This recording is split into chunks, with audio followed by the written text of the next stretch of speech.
Bobo deve rispettare l'ambiente, Bobo deve essere poco invasivo, ma ricordo anche che lì c'è una pista da riqualificare, da bonificare, che lì nessuno si ricorda di dire, ci vorranno quanto? 10 milioni di euro.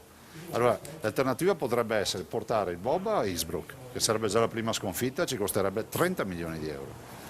Dopodiché abbiamo una pista vecchia da bonificare altri 10 milioni di euro e cerchiamo di vedere cosa ci costa invece fare questa operazione bonificando e non devastando il territorio. La Regione non rinuncia alla pista per il bob in vista delle Olimpiadi 2026 e tira dritto sul progetto da circa 80 milioni di euro, tra i più contestati dalle associazioni ambientaliste recentemente messo in discussione con un sondaggio fra i residenti. Insomma, l'opera si farà e la sostenibilità, assicurano Regione e Comune, sarà massima. C'è una condivisione anche con le province di Trento e di Bolzano per quanto riguarda anche la futura gestione di quell'intervento.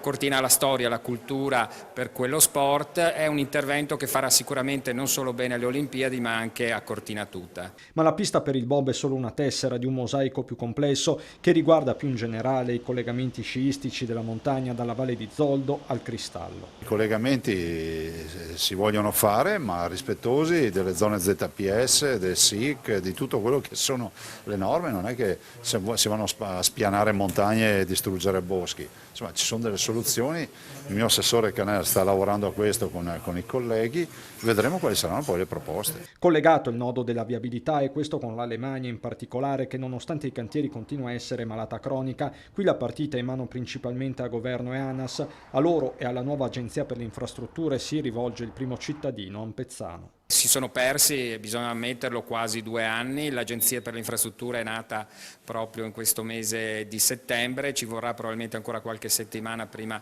che prenda a lavorare. E detto questo, siamo nei tempi per poter fare tutti gli interventi, però ci vogliono poteri speciali. Poteri speciali quindi per accelerare questa e altre opere intervallive. Tutti gli eventuali collegamenti intervallivi, Cortina-Arabba, Cortina-Civetta, significa avere un circuito turistico che valorizza tutta la montagna veneta.